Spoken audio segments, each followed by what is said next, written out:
Merci de rester fidèle à la radio Futur Média RFM. Mesdames, Messieurs, bonjour, il est midi, le grand journal. Georges Déthié Diop. À la une, un membre du mouvement Y en a marre sur l'affaire Yavuz Selim, Malal Talla Fou Malade avertit le régime et l'accuse d'avoir fait preuve de faiblesse dans le dossier. Rentrée des classes loin d'être effective dans les collèges et lycées de Dakar. L'inspecteur d'académie en impute la responsabilité aux élèves qui ont prolongé leurs vacances. Santé mentale et travail, la problématique est posée ce mardi, journée mondiale de la santé mentale. Aucune politique en la matière, selon l'association sénégalaise pour le suivi et l'assistance des malades mentaux à Tambacounda. 12 ont été tués entre 2013 et 2017. Des migrants sénégalais racontent leur calvaire en Algérie. Ils font état de traitements inhumains subis. Touba commémore le rappel à Dieu de Cheikh Ahmadou Bamba Mbacké, célébration aujourd'hui du Magal de Daro Khoudoss. Le grand journal, c'est aussi l'actualité internationale. Ce sera avec vous, Anna Rocha. Bonjour. Bonjour, Georges Déthié Diop. C'est jour de vote ce mardi au Libéria. Plus de 2 millions d'électeurs doivent désigner le successeur d'Ellen Johnson Sirleaf. Ils sont 20 candidats en course dans l'ancien ballon d'or George Weah. Rentrée scolaire dans le calme au Gabon, c'est une première depuis plus de 20 ans. Les syndicalistes en hibernation jusqu'à décembre. Et puis l'Espagne retient son souffle. La Catalogne sera-t-elle indépendante? Journée décisive. Le président catalan Carles Puigdemont s'exprime cet après-midi devant le Parlement régional. Rendez-vous aux alentours de 12h15. Les sports dans ce midi. L'affaire de Malal Junior Diagne. Bonjour Malal. Bonjour Georges Déthié Diop. Au football, après la victoire des Lions du Sénégal sur le Cap-Vert, l'équipe nationale prête à aller donc au combat pour décrocher la qualification pour la prochaine Coupe du Monde 2018.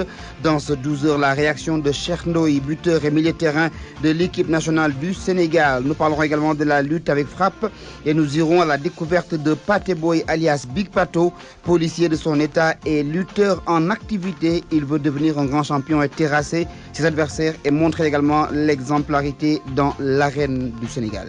Merci Malal et à tout à l'heure. À suivre la revue de presse de Barthélémy Ngom. Point de vue. Aujourd'hui, il sera question de santé mentale.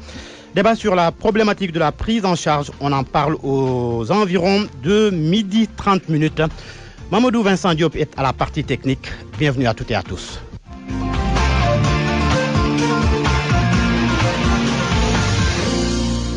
Georges Déthié Diop. La polémique Yavuz Selim, le rappeur fou malade, membre du mouvement Y en a marre, charge l'État.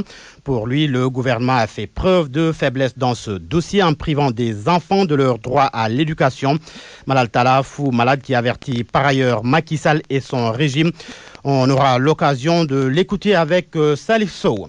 À l'école plutôt, la rentrée n'est pas effective dans la plupart des écoles et dans la plupart des lycées et collèges publics de Dakar et pour cause, les élèves se font encore désirer selon l'inspecteur d'académie de Dakar qui appelle les parents à inciter leurs enfants à rejoindre les classes.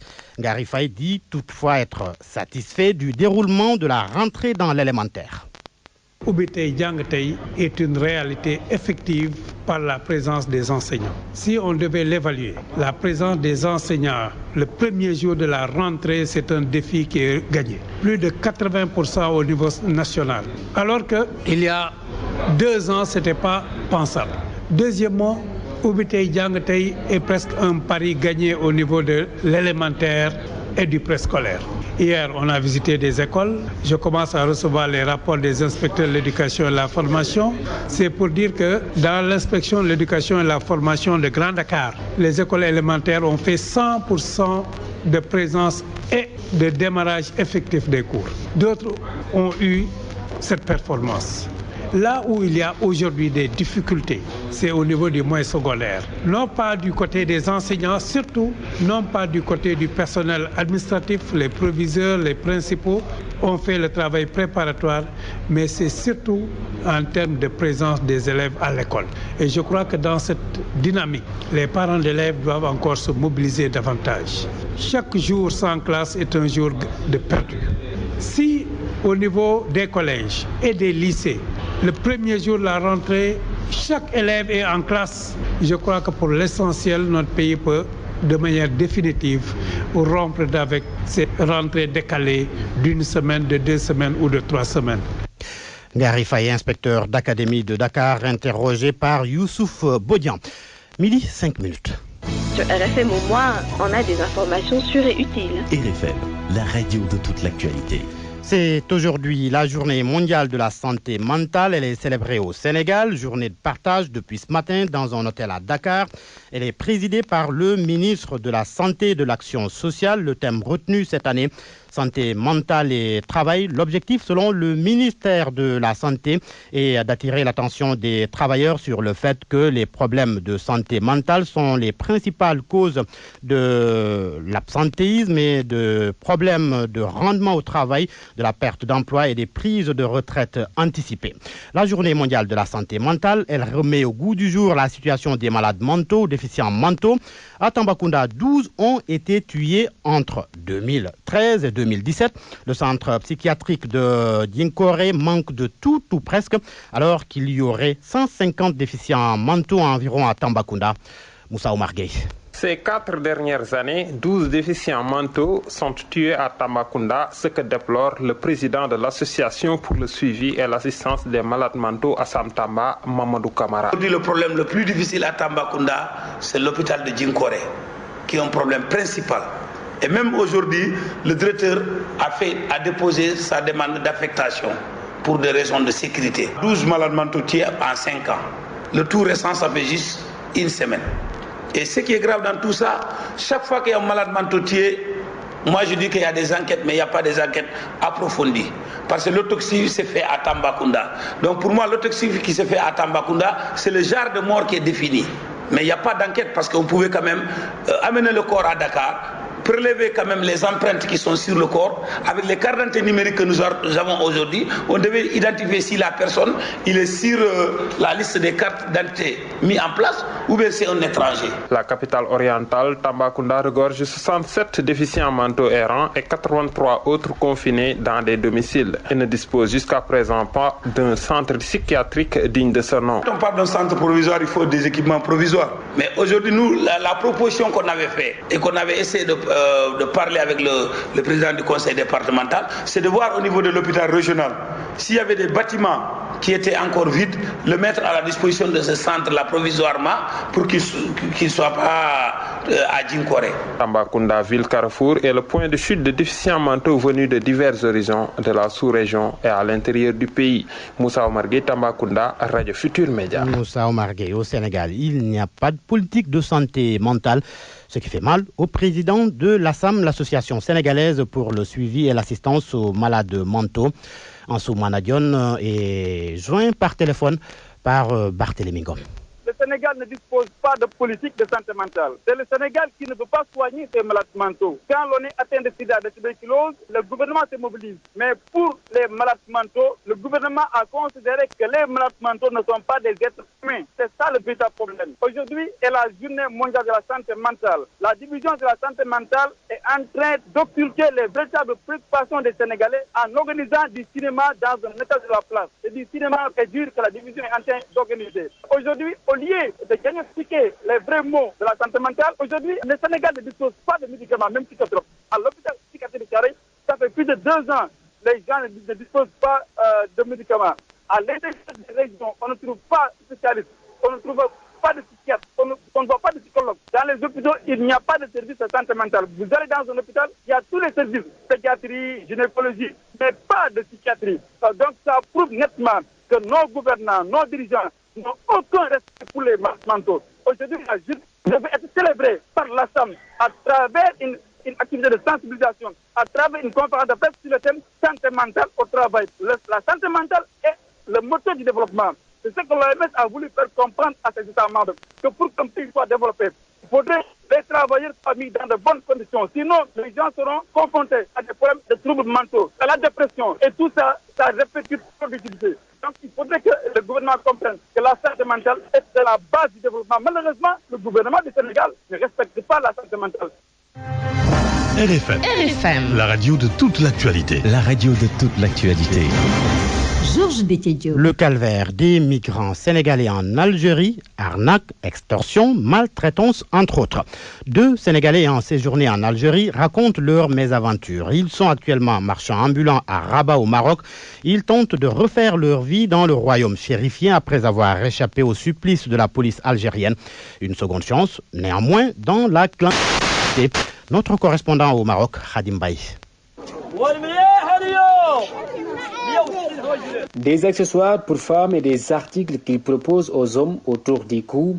Modou, en nom d'emprunt, se faufile entre les nombreux clients et vendeurs à l'origine de ce grand brouhaha qui anime tous les jours le marché de Salé à Rabat. Le marchand ambulant guette le moindre acheteur. Sur son visage se lit une forte envie de vendre, ne serait-ce qu'un seul article. Une folle envie qui en cache une autre qui est d'oublier le cauchemar qui le hante encore. Une mésaventure en Algérie.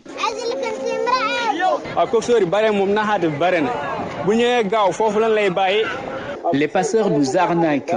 Il faut arriver à Gao au Mali. Ils nous vendent aux rebelles. Ces derniers nous extorquent et nous privent de tout. Après plusieurs jours à errer dans le vaste désert du Sahara, Modou arrive enfin à Alger, la capitale du pays de Bouteflika. Là encore, c'est une autre étape de son long voyage au bout de l'enfer qui commence. Il est très difficile de trouver du travail à Alger. On tombe souvent sur des petits boulots, mais on nous paye en monnaie de change. Il n'était pas seul. Aziz, un compagnon de galère que nous avons joint au téléphone, il n'est pas dans la ville. On m'a arrêté 2 fois. La dernière fois, la police algérienne m'a amené dans un camp. Et on nous battait souvent. Au Maroc, nos 2 compatriotes tentent de recommencer une nouvelle vie. Une nouvelle vie sans papier. Ils n'ont même pas de passeport. Les passeurs ne leur laissent. Khadim Baye, Rabat, à Radio Futur Média. À midi à 12 minutes, nous vous l'avons dit en titre, le rappeur Fou Malade, membre du mouvement Y en a marre, se prononce sur l'affaire Yao Selim. Il déclare que le gouvernement a fait preuve de faiblesse dans ce dossier. De l'autre côté, à Yao Selim, nous avons des gendarmes, nous avons la police qui pointe chaque matin, qui est là, qui empêche aux élèves de faire cours alors que leurs parents les ont déjà inscrits. Je pense que quand même, c'est une violation du droit humain. Macky Sall est en train d'exagérer, son ministre de l'Éducation nationale également. Il est temps quand même que les Sénégalais se mobilisent, que les Sénégalais s'indignent, parce que ce n'est pas normal. Ce n'est pas normal. Ce n'est pas normal 2 fois. Pourquoi ce n'est pas normal 2 fois? Parce que nous avons montré notre faiblesse face à la Turquie, pas face à la Turquie, mais face à Erdogan. Nous avons également montré qu'en fait, qu'on se fiche de l'éducation de nos enfants. Malal Talafou, malade membre du mouvement Y en a marre, notez que les négociations entre l'État du Sénégal et la société Yao Selim SA n'ont rien donné. L'administration provisoire préconisée par l'État est toujours rejetée par le camp d'en face, Yao Selim SA. Donc, que le conseil d'administration et la direction générale de Yao Selim SA font face à la presse cet après-midi à 15h. Religion dans ce journal à Touba, on célèbre aujourd'hui le Magal de Daro Khoudoss. L'événement commémore le rappel à Dieu de Cheikh Ahmadou Bamba Mbacké en 1927 à Diourbel. Prières et sont au menu de la journée. N'est-ce pas, Mohamed Diop en direct? Tout à fait, Georges Déthié-Diop. C'est aujourd'hui donc le Magal de Daro Khoudoss. Comme vous l'avez rappelé, les mourides se souviennent de cette date importante. Il s'agit du rappel à Dieu de Serigne Touba, Cheikh Ahmadou Bamba Mbacké. C'était en 1927 à Diourbel où le cheikh était en résidence surveillé par les colons. En 1927, après cette triste nouvelle, son fils aîné, premier khalife général des mourides, Serigne Mohamedou Moustapha Mbacké, avait réussi le pari de le ramener à Touba où il repose désormais. En cette période coloniale, Georges, cela n'était pas aussi aisé, racontent toujours les contemporains. Aujourd'hui, 90 ans après, le Magal de Daro Khoudoss bat son plein avec au menu prière et recueillement. Demain, le clou de la manifestation avec la cérémonie officielle du Magal de Darou Khoudoss. Mohamed Diop en direct de Darou Khoudoss pour Radio Futur Média. Mohamed Diop, à 12h15, l'OFNAC se prononce sur l'argent reçu par Cheikh Beketioun venant d'une de ses épouses, plus de 200 millions. En guise de hadia, l'office pourrait s'autosaisir sur cet argent qui a alimenté les débats sur les réseaux sociaux. On aura l'occasion de suivre Seynabou Ndiaye Diakhaté. Elle s'est exprimée ce matin lors du lancement du plan stratégique OFNAC. RFM. L'actualité internationale. L'actualité internationale, Anna Rocha, bonjour. Rebonjour, Georges Détier. Le Libéria tourne la page, Ellen Johnson Sirleaf. C'était la première femme chef d'État en Afrique après 12 ans au pouvoir. Elle va donc céder son fauteuil. 2 200 000 Libériens votent aujourd'hui pour lui trouver un successeur. Ils sont 20 candidats en course. Le Libéria a-t-il vraiment réussi sa transition démocratique de guerre civile? Nous avons posé la question à Amidou Anne. Il est consultant en affaires internationales. Le Libéria vient de après 12 années d'Ellen Johnson Sirleaf. On se rend compte que le Libéria a tourné une page de 15 ans de guerre civile qui a fait quand même 200 000 morts. L'élection de Sirleaf a symbolisé deux choses. Déjà, donc la fin de et l'avènement de la démocratie dans le pays, mais aussi c'est la première femme chef d'État en Afrique. C'est quand même un pas important franchi par le Libéria. La guerre, effectivement, elle est finie, mais on ne sait jamais. La démocratie et la paix sont une construction au quotidien. Et ce qui est quand même très intéressant, c'est que Mme Johnson Sirleaf n'a pas essayé de rester au pouvoir, de s'éterniser au pouvoir. Donc on sait que soit ce soit quelques jours, le Libéria aura un nouveau président, ce qui est quand même un pas intéressant franchi dans la construction de la démocratie dans le pays. Ils sont 20 candidats en course pour succéder à Ellen Johnson Sirleaf. Plus connu sur le plan international, bien sûr, c'est George Weah, mais le choix de sa colistière, par contre, pose problème. Troisième tentative de George Weah après 2006 et après 2011, où il n'était pas le chef du ticket, mais il était candidat à la vice-présidence, mais pour ces deux élections, il a échoué. George Weah draine des foules, c'est incontestable et c'est indéniable dans le pays. Il sait parler aux jeunesses défavorisées, aux populations les plus pauvres qui ont été laissées en rade aujourd'hui dans la construction du pays et qui vivent vraiment dans le dénuement le plus absolu. Donc, Jewel Taylor, qui est donc l'ex-femme de Charles Taylor comme colistière, c'est un choix considéré curieux par certaines personnes, mais peut-être tactiquement aussi judicieux par d'autres. Mais c'est un choix assez intéressant. George Weah a fait campagne aussi sur la main propre, fait campagne sur aujourd'hui la réédition des comptes des personnes qui étaient responsables lors des 15 ans de guerre civile. Donc ce choix de colistière est étonnant. Et on quitte le Libéria pour aller en Côte d'Ivoire où le chef du protocole du président de l'Assemblée nationale a été arrêté. À Abidjan, Souleymane Camara est en prison dans le cadre de l'enquête relative à la découverte d'une cache d'armes lors d'une mutinerie à Bouaké. C'était au mois de mai dernier. Le procureur explique qu'une information judiciaire a été ouverte contre lui pour complot contre l'autorité de l'État. Information BBC Afrique. Rentrée des classes dans le calme au Gabon. C'est bien la première fois, Georges, depuis plus de 20 ans que la rentrée des classes n'est pas perturbée par les grèves des syndicalistes au Gabon. Ils ont décidé de donner le premier trimestre au gouvernement pour trouver des solutions aux nombreux problèmes rencontrés dans l'école gabonaise. Ces syndicalistes attendent donc le mois de décembre pour réagir. Le point à Libreville avec Yves-Antonio Ogoula. Une rentrée des classes pas comme les précédentes au Gabon. Toutes les écoles publiques et privées ont ouvert les portes à travers le pays, sans bruit ni grève. C'est une première depuis près de 20 ans. La Convention nationale des syndicats du système de l'éducation nationale a changé de méthode. Marcel Libama, délégué de la CONACYCED.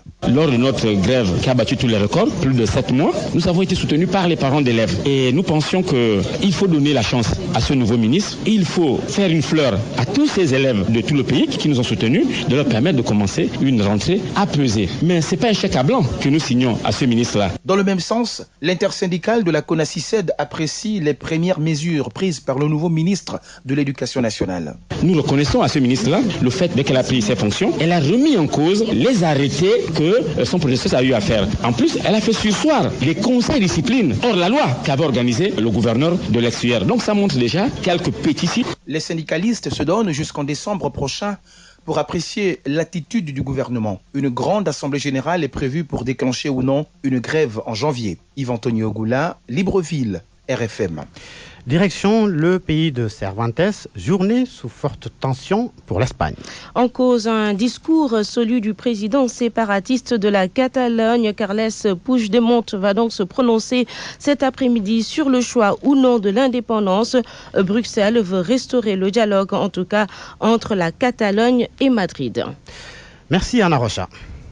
Parole aux auditeurs. L'actualité, qu'en pensez-vous? Moi, je pense que vous devez. Réagissez dans nos éditions d'information sur l'actualité. Bonjour. Oui, bienvenue sur cette antenne d'RFM. Du lundi au vendredi, vous avez la parole sur RFM. Santé mentale, débat sur la problématique de la prise en charge. Ce sera aux alentours de 12h30. RFM Sport.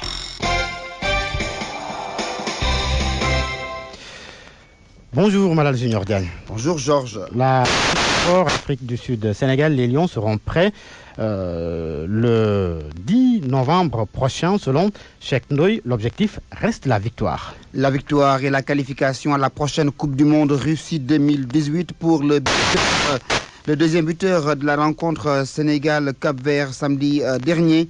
Les Lions du Sénégal seront prêts, le groupe est confiant, ils ont un bon mental, ils sont déterminés à marcher sur les pas de la génération 2002. Cheikh Ndoye s'est également prononcé sur la venue et l'accueil qui a été réservé à Mbaye Niang par les anciens de la tanière. Nous l'écoutons.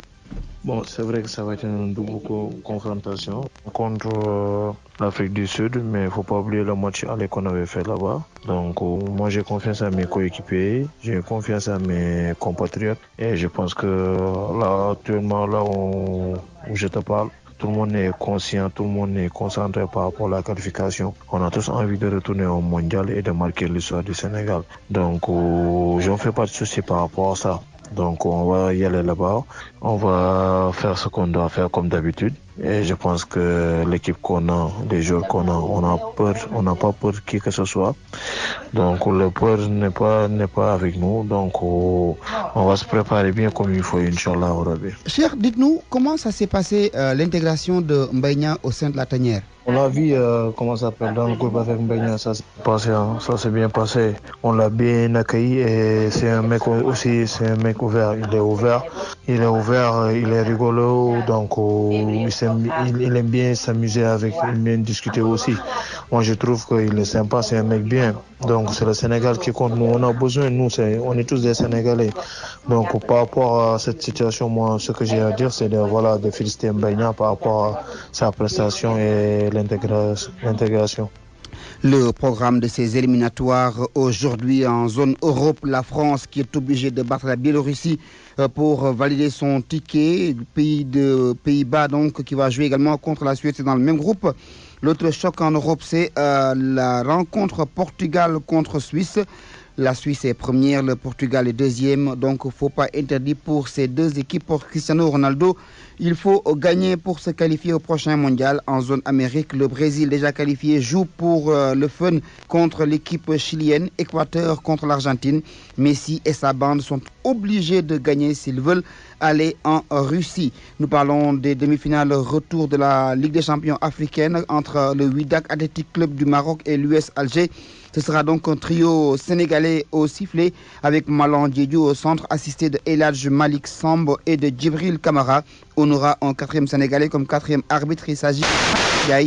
La rencontre est prévue le 21 octobre prochain, Georges. Lutte avec Frappa, présent et là, l'on va à la découverte de Big Pato. Un policier de son vrai nom, Pathé Boy, mais qui, à ses heures perdues, noue le ngembe pour descendre dans l'arène, affronter les jeunes.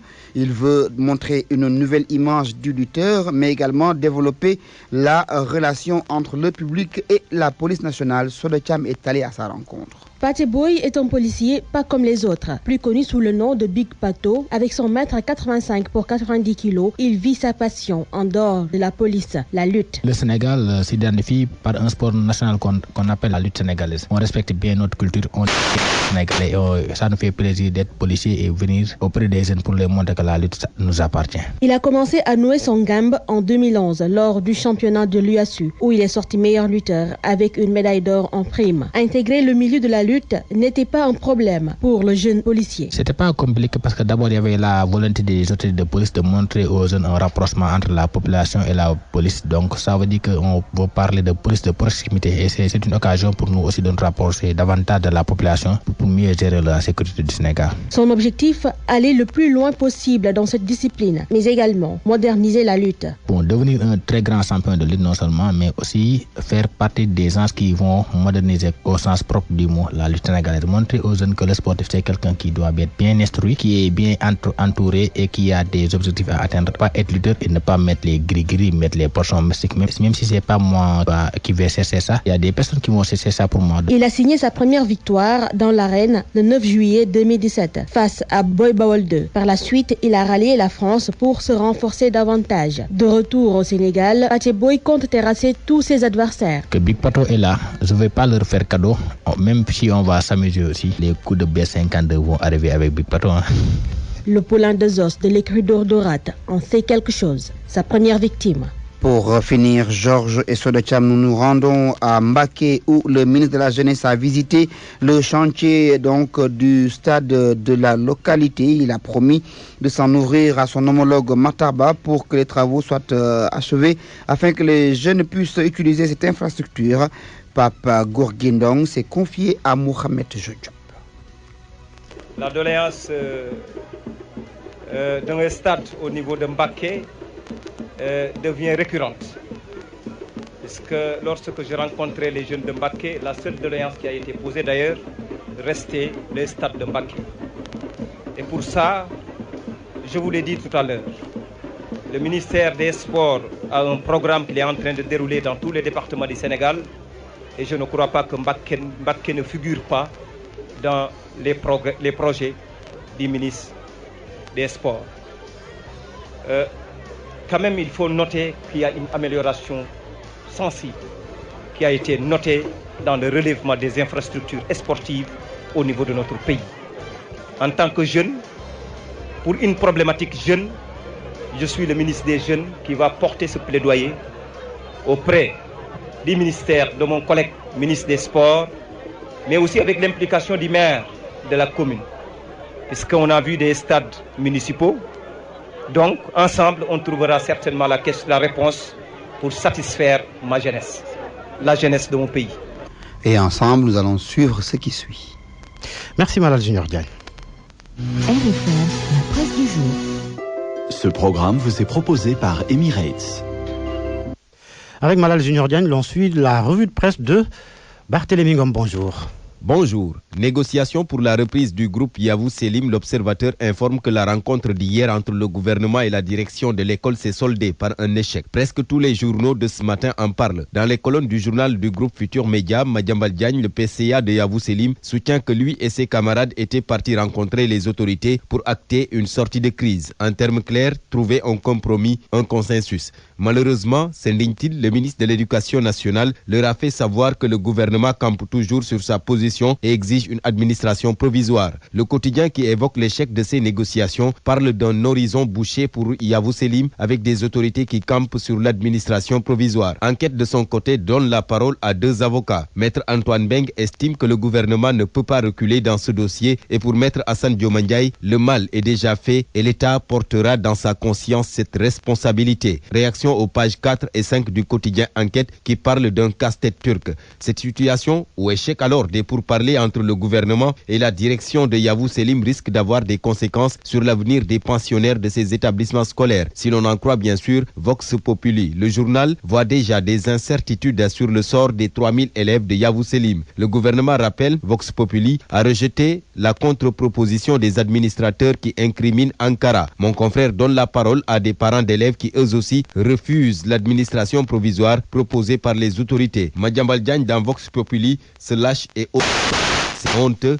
C'est lamentable. Nous avons honte pour nous-mêmes, nous avons honte pour notre pays, dit-il, avant de préciser qu'ils vont se battre. Et c'est parce qu'ils sont convaincus que le gouvernement du Sénégal veut utiliser la force de l'État. La rentrée scolaire 2017-2018, c'était hier. Coup d'envoi d'une rentrée à problème, pointe Walf Quotidien qui fait l'état des lieux dans les écoles de la banlieue de Dakar. À Guinaouraï, 3000 élèves ont été transférés sans note administrative. À Thiaroye-Gare, des fournitures d'une valeur de 5 millions CFA disparaissent. Le Oubitei Djangtei, pas effectif dans plusieurs écoles de la banlieue. Pour mon confrère, ce concept est une chimère à laquelle l'on continue de croire. Voilà ce qui fait dire à Walf Quotidien que Serigne Baïcham a raté sa rentrée scolaire. La parole à Saourou Sène, le secrétaire général du SAEMS, il met la balle dans le camp du gouvernement. L'observateur sur cette ouverture des classes titre « La rentrée est scolaire ». Un titre ironique pour mettre en exergue les manquements et autres. Série de clashs entre l'État et Yavuz Selim, clash également entre le SAES et le recteur de l'université Cheikh Anta Diop de Dakar. La politique, on en parle avec l'As Quotidien. Le journal sur la polémique autour du mandat présidentiel donne la parole à un constitutionnaliste, Mounir Roussi, qui répond à son collègue Babacar Gueye. Il estime qu'il n'avait pas besoin de dispositions transitoires, sinon ce serait de la redondance. Ce qui est intangible, peste-t-il, c'est l'interdiction de plus de 2 mandats consécutifs. Il ajoute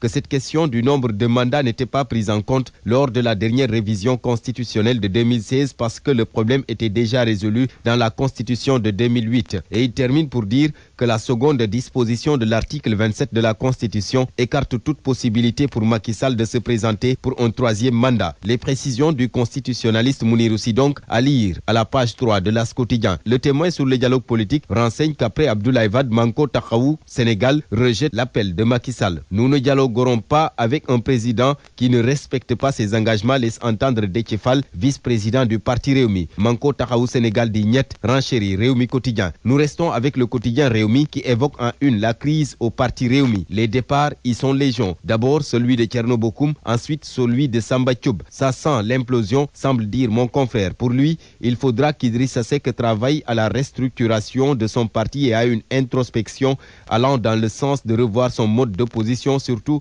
que son attitude a été longtemps décriée depuis Awa Gueye Kébé qui avait considéré que l'ancien maire de Thiès ne communiquait pas assez avec ses collaborateurs. Libération de son côté remet au goût du jour la traque des biens supposés mal acquis. Le journal évoque un scandale avec les honoraires exorbitants réclamés par les avocats de l'État du Sénégal. Pour rappel, les conseils de l'État réclament les 2% du montant recouvré, soit 1,2 milliard CFA par avocat. Un montant qui a scandalisé l'ancien président de la République Abdoulaye Wade et son successeur Macky Sall. Selon Libé, le travail de ces avocats qui réclament des milliards à l'État n'a pas été fameux. La preuve, à Paris comme au Luxembourg, ils étaient réduits au rôle de spectateurs. Les seules fois que les avocats de l'État ont plaidé dans cette affaire, c'est lors des procès à Dakar, renseigne une source de Libération. Le Soleil, sur l'autosuffisance en riz, rapporte que des champs-écoles sont créés dans le bassin arachidier pour booster la culture du riz. Au total, 180 cultivateurs ont été identifiés comme producteurs clés. Ils ont été formés sur les bonnes pratiques agricoles. Certains parmi eux ont été choisis pour expérimenter les acquis théoriques dans des parcelles de démonstration. Il a bien démontré son talent. Sadio Mané pour le Ballon d'Or 2017. Il côtoie Messi et Ronaldo. Stade Quotidien renseigne que l'attaquant sénégalais figure sur la liste des 30 joueurs retenus pour le Ballon d'Or mondial. Il devient ainsi le premier joueur sénégalais nommé pour le titre de meilleur joueur du monde. Bonne lecture. Ce programme vous a été proposé par Emirates. Point de vue. Regard croisé sur l'actualité du jour. On parle santé mentale d'un point de vue à la problématique de la prise en charge. Nous avons le docteur Omar Ndoye, psychologue au service psychiatrique de l'hôpital Fann. Bonjour docteur. Bonjour. Nous avons également Aïda Silla, chef de la division santé mentale au ministère de la Santé et de l'Action sociale. Bonjour madame Silla. Bonjour. Alors, d'abord, le docteur Omar Ndoye, psychologue au service psychiatrique de l'hôpital Fann. Docteur, y a-t-il une réelle politique en matière de santé mentale au Sénégal, surtout pour ce qui est de la prise en charge?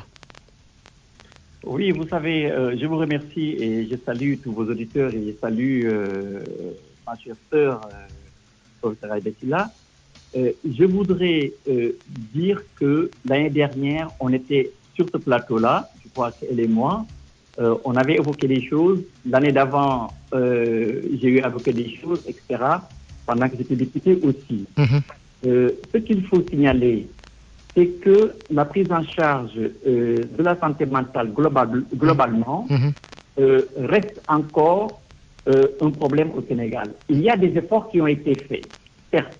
Mais quand je dis reste encore un problème, c'est que moi j'ai toujours proposé, même quand j'étais député, qu'il y ait dans chaque hôpital régional un service de psychiatrie. C'est-à-dire pour rapprocher cette spécialité aux populations, pour ne plus effectivement laisser faire ces familles qui font des kilomètres et des kilomètres.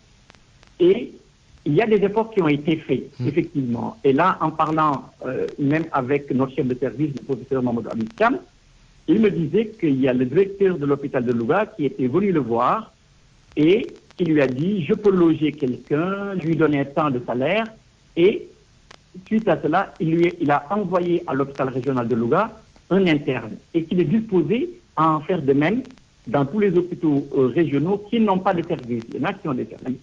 Ce qui veut dire que donc il y a quelque chose qui s'est enclenché, vous l'avez dit l'année dernière, mais qui reste à compléter. Aujourd'hui même, je me dis que il faudrait peut-être qu'on dépasse même les hôpitaux régionaux.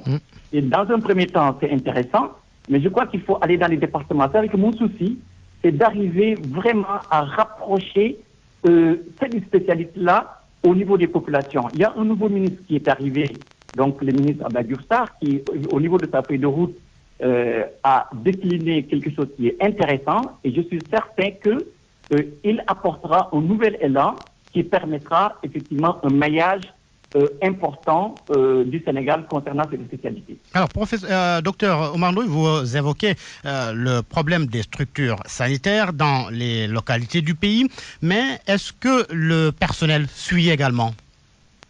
Bon, au niveau du personnel... le personnel qualifié, je veux dire. Le personnel qualifié, spécialiste en la matière. Bon, c'est vrai qu'il y a de plus en plus d'internes, de Sénégalais qui s'inscrivent. On a beaucoup d'étrangers aussi. Mais le problème auquel on est confronté aussi, c'est que nos spécialistes, souvent, sont à l'étranger, partent pour l'étranger. Bon, il y en a qui sont envoyés, on peut dire, qui sont envoyés en stage, etc., et qui ne reviennent pas. Vous savez, la France a besoin d'un nombre important de psychiatres, et nous avons aujourd'hui un nombre quand même assez considérable de psychiatres sénégalais qui sont à l'étranger. Comment faire pour les retenir alors? Mais il faut, les recruter. Bon, le ministère a commencé à les recruter. Moi, je crois que, il faut les recruter et effectivement les envoyer dans les régions. C'est-à-dire que c'est pour ça que je parle de départementalisation même de ces spécialités-là. Aujourd'hui, il ne sert à rien, l'OMS l'a dit, d'avoir des hôpitaux psychiatriques que psychiatriques. Il faudrait, pour éviter aussi la stigmatisation, il faudrait ouvrir des services, des cellules dans les départements et affecter les personnes, recruter le personnel et l'affecter là-bas. Je crois qu'il y a un gros effort d'affectation. Il y a quelque chose qui a été enclenché, mais je pense qu'il faut aller encore plus loin. Alors, on revient à vous dans un instant, docteur Omar Ndoye. Professeur Aïda Sylla, on a évoqué tout à l'heure, vous l'avez entendu, le docteur Omar Ndoye parler des services, des structures qui manquent dans les localités du pays. Le centre de Kaolack qui est tout le temps évoqué par l'ASSAM. Dans notre journal, vous avez suivi notre correspondant sur place qui parle du centre psychiatrique de Dinkoré qui manque de tout presque. Où se situe le problème, professeur, pour que la mayonnaise ne prenne pas? Bonjour, et j'ai saisi l'occasion donc pour saluer le docteur Omar Ndoye, mon collègue, et le remercier peut-être pour l'analyse situation qu'il a déjà fait et qui concerne la décentralisation des structures de soins de santé mentale. Effectivement, nous avons des structures qui, par leur histoire, ont eu comme difficulté la décentralisation. Peut-être nous avons eu des psychiatres trop puissants dans le passé, ce que je disais, parce que le fondateur de ce service, Henri Collomb, pouvait se déplacer avec son avion personnel, faire des consultations jusqu'au sud du pays et revenir. Par la suite, nous avons eu un psychiatre qui a été dans de très hautes fonctions de l'État, qui réservait des places d'avion à des psychiatres qui allaient consulter et revenir. Et puisque nous n'avons plus ces moyens, la psychiatrie était cloisonnée par rapport aux autres disciplines. Et ce matin, lors de la cérémonie, nous en avons profité pour lancer des instruments de prise en charge. Omar Ndoye parlait tantôt de décentralisation jusque dans les départements. Et je pense que même la division a une vision plus lointaine encore. Parce qu'aujourd'hui, les guides qu'on a élaborés sont destinés aux acteurs communautaires. Je veux dire au niveau même des collectivités rurales, aux médecins, aux infirmiers chefs de poste, aux médecins des centres de santé avant les médecins des hôpitaux. Parce que le constat qui a été fait, c'est que d'abord, nous ne formons pas assez de spécialistes et nous peinons à avoir des spécialistes à tous ces niveaux. De toute manière, pour des soucis de rationalisation d'effectifs, on ne pourra jamais affecter un psychiatre au niveau d'un poste de santé ou d'une case de santé. Cela va de soi. Mais comment outiller le prestataire de la case de santé ou le prestataire du poste de santé afin qu'il puisse faire quelque chose? Parce que quand même, c'est pas tous les troubles mentaux qui nécessitent l'intervention des psychiatres. Il y a des choses qui sont possibles au niveau le plus basique de la pyramide. Et c'est pour ça qu'après ce constat, de concert avec les acteurs délocalisés, que la division a procédé à l'élaboration des manuels de prise en charge qui étaient donc diffusés aujourd'hui par le ministre de la Santé, afin que ces soins puissent avoir lieu à tous les niveaux. Ça contribuera à délocaliser les soins. Professeur, tout cela est ambitieux. Quel est l'objectif que vous vous êtes fixé? Objectif court, moyen, long terme, parce qu'il y a urgence. Les malades mentaux sont visibles dans les rues. Alors, l'urgence, c'est qu'ils puissent être pris en charge partout où ils se trouvent avant d'être référés. Parce que vous imaginez qu'un malade qui quitte Kédougou pour venir se soigner à Dakar, la famille sera épuisée par le coût du transport, une fois sur place les médicaments, les soins. Et parfois, si le malade s'échappe à Dakar, c'est sûr qu'il restera dans les rues de Dakar. Donc, il faut que les soins puissent se faire sur place. Et ça ne sera que les cas urgents qui vont venir. Ça me paraît une décision à impact. Cela veut dire que ça va impacter sur beaucoup d'autres considérations qui sont autres que sanitaires. Et ça, c'est le plus urgent. Maintenant, le reste qui va suivre, c'est tout ce qui est accompagnement, réinsertion. Et il faudra que d'autres départements y mettent la main. Parce que ça ne sera plus uniquement un problème de santé, mais un problème de famille, un problème de profession, un problème de réhabilitation et de réinsertion qui intéresseront d'autres facteurs qui ne sont pas que le département de la santé. Gardez la ligne, Aïda Silla. On revient au docteur Omar Ndoye pour parler de la thématique du thème retenu cette année, santé mentale et travail. Alors, docteur, quelle peut être la conséquence d'une santé mentale, d'une politique de santé mentale dans les lieux de travail, politique défaillante? Oui, vous me permettrez de rebondir d'abord, s'il vous plaît, sur les malades mentaux errants, comme vous l'avez évoqué. Parce que je pense que le Sénégal aujourd'hui doit avoir honte. Le Sénégal doit avoir honte. Le Sénégal doit avoir honte de laisser encore des personnes errer dans les rues, pieds nus, avec des haillons, mangeant dans des poubelles, sous le soleil. Ça, vraiment, c'est inadmissible. Ça fait des années qu'on en parle et il n'y a toujours pas de solution. Et comme l'a dit Aïda, ce n'est pas le problème seulement du ministère de la Santé. Ça concerne le ministère de l'Intérieur, le ministère de la Famille. Et je crois que c'est un problème transversal que la primature devrait prendre en main.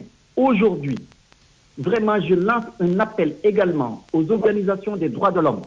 Parce que ces personnes-là ne sont pas des moins que rien. C'est des personnes qui ont des droits. Les familles sont débordées.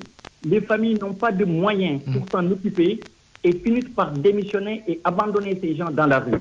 Et pour ce qui est maintenant, professeur, des travailleurs qui sont également des personnes à risque avec le stress et la pression dans les lieux de travail. Oui, je crois que maintenant, pour arriver à votre question, le thème est très approprié. Parce que de plus en plus, nous le voyons au niveau de nos consultations, il y a de gros problèmes, effectivement, au niveau des travailleurs. Il y a ce qu'on appelle un peu savamment le burn-out, quand effectivement la personne n'arrive plus à travailler parce qu'étant sous le poids de la pression d'une manière générale. Pression entre guillemets, ça génère du stress, ça génère effectivement des insomnies, ça génère une non-productivité. C'est-à-dire que la personne n'est plus tellement productive même au niveau de son travail. Ce qui veut dire que ça va se sentir au niveau des résultats même de l'entreprise. Aujourd'hui, dans les services, on voit de plus en plus une recherche de rentabilité effrénée. C'est-à-dire qu'il y a tout ce qui est bonne ambiance, tout ce qui est social, tout ce qui est humain, qui est mis de côté au profit d'une rentabilité effrénée. Et ça pose effectivement des problèmes. C'est-à-dire que le travail aujourd'hui, les gens doivent se soucier que le salarié doit être dans de bonnes conditions d'hygiène, d'environnement pour pouvoir produire sainement et normalement. Merci. Et ça, effectivement, ça génère des difficultés aujourd'hui. Merci, docteur Omar Ndoye, psychologue au service psychiatrique de l'hôpital Fann. Alors, professeur Aïda Sylla, très rapidement, est-ce que les entreprises sont bien outillées en la matière? Qu'est-ce que vous faites à ce niveau? Alors, les problèmes de leur prise en charge, il faut savoir que ce sont des choses assez récentes. Parce que déjà même la santé mentale, la psychiatrie en général, tout cela, ce sont des disciplines que l'on peut considérer comme jeunes, à côté donc des autres spécialités médicales. Et donc, à la cérémonie d'aujourd'hui, le médecin de la Caisse de sécurité sociale était présent. Les responsables de santé au travail étaient là avec nous. Parce que nous pensons que la santé mentale du travailleur doit faire l'objet d'une collaboration stricte entre les professionnels de la santé mentale, mais aussi les autorités de médecine du travail et de protection sociale. Que ce soit le malade mental qui a une profession, que ce soit la personne qui, du fait de dysfonctionnement sur le lieu du travail, a un déséquilibre psychique, leur prise en charge va aller au-delà des traitements pour intéresser leur réinsertion, l'aménagement de leur espace de travail, la clarification des procédures de travail, le respect des espaces de travail et de repos, surtout à une époque où les nouveaux moyens de communication font que l'espace professionnel fera des intrusions dans l'espace domestique, dans l'espace de vacances, dans l'espace de repos. Il est important que tous se mettent ensemble pour réorganiser ce cadre afin d'offrir des garanties de sérénité à tous les travailleurs. Merci, professeur Aïda Sylla, chef de la division santé mentale au ministère de la Santé et de l'Action sociale. Merci également à vous d'avoir suivi. Point de vue à 12h47, un point météo. Le a globalement dégagé sur la majeure partie du pays ces prochaines 24 heures. Cependant, en fin d'après-midi, des orages et pluies pourraient se développer dans la zone sud-est. Le temps chaud va persister sur l'ensemble du territoire avec des températures journalières qui vont osciller entre 33 degrés sur le littoral et 33 à 43 sur les régions centre et nord. Les visibilités seront généralement bonnes. Les vents seront généralement de secteur ouest et d'intensité faible à modérée. 18h, midi 48 minutes plus tôt, nous le disions au cours de cette édition, l'OFNAC qui s'est prononcé sur l'argent reçu par Cheikh Béthio Thioune venant d'une de ses épouses. L'office pourrait s'autosaisir selon Seynabou Ndiaye Diakhaté. Ça, vous venez de me l'apprendre. Mais l'OFNAC a la possibilité de s'autosaisir. Lorsqu'on nous informe de l'existence de présomption ou d'indices de corruption et de fraude, nous avons la possibilité de nous saisir et de mener nos investigations. Ce qu'on a fait et refait plusieurs fois.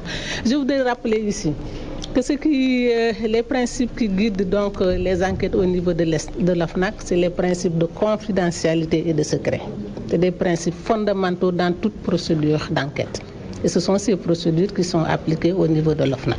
C'est Nabou Ndiaye Diakhaté qui s'exprimait ce matin lors du lancement du plan stratégique de l'OFNAC. Merci à Mamadou Vincent Diop qui a assuré la partie technique de cette édition. Merci à vous également de nous avoir suivis. 13h, El Hadj Hassan Gueye pour le journal en Wolof, le grand journal en Wolof. En attendant, Dial Gati Bar.